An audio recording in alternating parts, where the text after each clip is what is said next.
Y en el segmento Contraste de TN23 estaremos hablando de un tema que ha causado luto y dolor a la población, no solo en nuestro país, sino a nivel mundial, ya que desde hace varios meses, derivado a las fuertes lluvias, se han registrado inundaciones, deslizamientos y derrumbes. Este mes se conmemoró el Día Mundial de la Reducción de Riesgos de Desastres. Sin embargo, en un estudio que se realiza año con año, se estableció que hay más de 50 países que están vulnerables ante estos incidentes.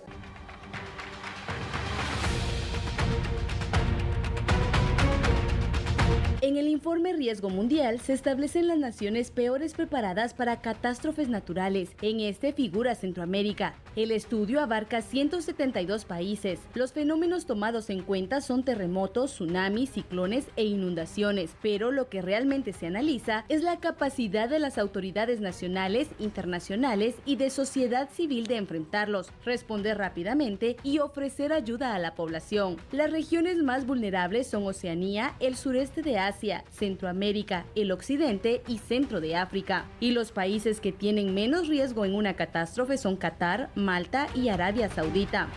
13 de los 15 países con mayor riesgo en la materia se encuentran en África. El resto se encuentran en países centroamericanos, Guatemala, El Salvador y Costa Rica. Guatemala se ubica en la posición 10 de los países con mayor riesgo de desastres del mundo con un 20.10%. Expertos proponen programas de preparación para catástrofes y cooperación, especialmente hacia adultos mayores y menores de edad.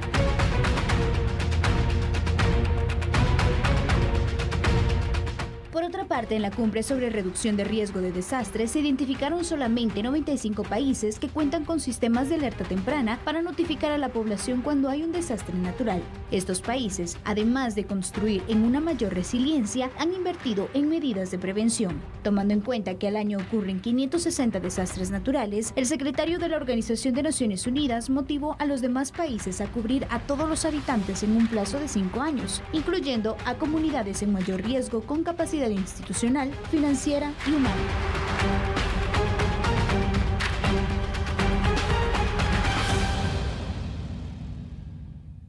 Hablamos ahora sobre cómo está el panorama en nuestro país, ya que en el 2020 recordemos el paso de ETA y OTA. Según las autoridades de Conred, ocurrieron al menos 3.600 incidentes que dejaron como resultado 61 personas fallecidas.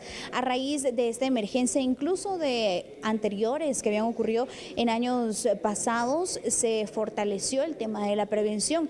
Y este año, por ejemplo, con el tema de Julia, se registraron 15 fallecidos y 300 incidentes. Como les mencionaba, esto no es solamente por el paso de estos fenómenos y de la fuerza e intensidad que presentan, sino también por la prevención que se realiza de forma interinstitucional. Así que vamos a recordar cuáles fueron esas medidas que se tomaron por parte de las autoridades.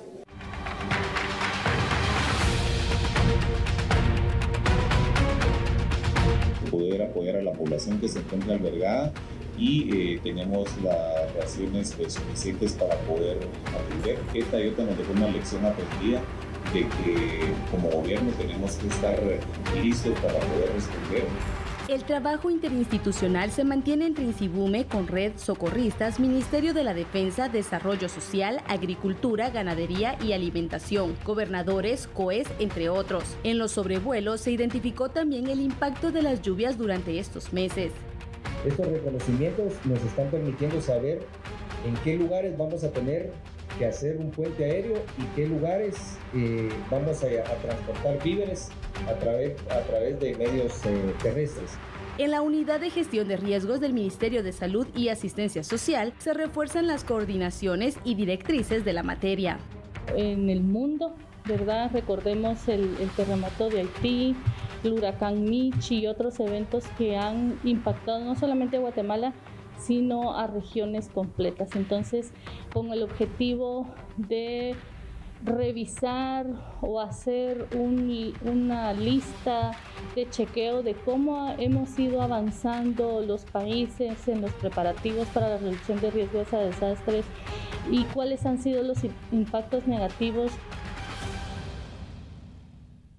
Por otra parte, en el Centro de Información Estratégica Agropecuaria del Ministerio de Agricultura, Ganadería y Alimentación se mantiene un monitoreo constante en los departamentos para saber cuáles son los incidentes que se registraron durante esta época, los cultivos que resultaron dañados y por supuesto a raíz de ello, pues distintas autoridades de distintas instituciones van a esos municipios y le dan seguimiento no solo a las familias que resultaron afectadas, sino también a esos cultivos. Acá tiene más información al respecto.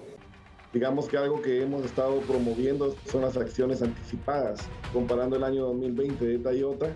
Recordemos que ahora el MAGA cuenta con el Centro de Información Estratégica Agropecuaria, en el cual hemos estado haciendo monitoreos agroclimáticos para poder también prever la situación del clima, que es tan importante, pero también prevenir de manera, digamos, a través de alertas, a través de informes a la población. CONRED es el ente encargado de la gestión de riesgo y tiene a su cargo el Plan Nacional de Respuesta. De forma interinstitucional, a través del Centro de Información Estratégica Agropecuaria del MAGA, se llegó a todo el territorio y se identificó junto a INSIBUME que la tormenta tropical Julia tuvo 18 cambios en su trayectoria. Cuando esperábamos que nos iba a pegar por el lado de Puerto Barrios, por ejemplo, resulta que entró como depresión tropical por la costa. Entonces, esto obligó a que diera una vulnerabilidad de 19 departamentos en todo el país. Como MAGA, pues generamos la base de datos agroclimática, que es muy útil para poner información pues certera y también precisa en el momento que se necesita. El recuento de daños fueron 91 municipios, 63.400 familias y 19.300 hectáreas de cultivo afectadas. También recordemos que este año tuvimos la afectación de Celia y Blash, también para Guatemala, que fueron los 3 sistemas tropicales que nos afectaron.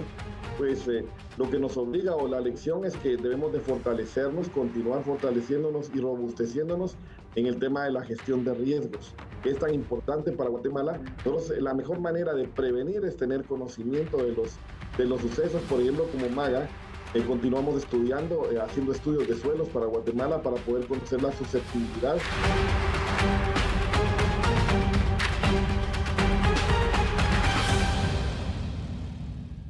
Hablaremos ahora sobre lo que se ha identificado justamente en el Centro de Información Estratégica Agropecuaria, y en este mapa usted está observando que hay 91 municipios afectados por las fuertes lluvias que dejaron en vulnerabilidad a 63.500 familias y más de 19.300 hectáreas de cultivos con daños. Los departamentos más afectados fueron Alta Verapaz, Huehuetenango, Zacapa, Quiché, Suchitepeques y Retaluleu, pero la mayoría de familias afectadas se encuentran en Huehuetenango y Zacapa.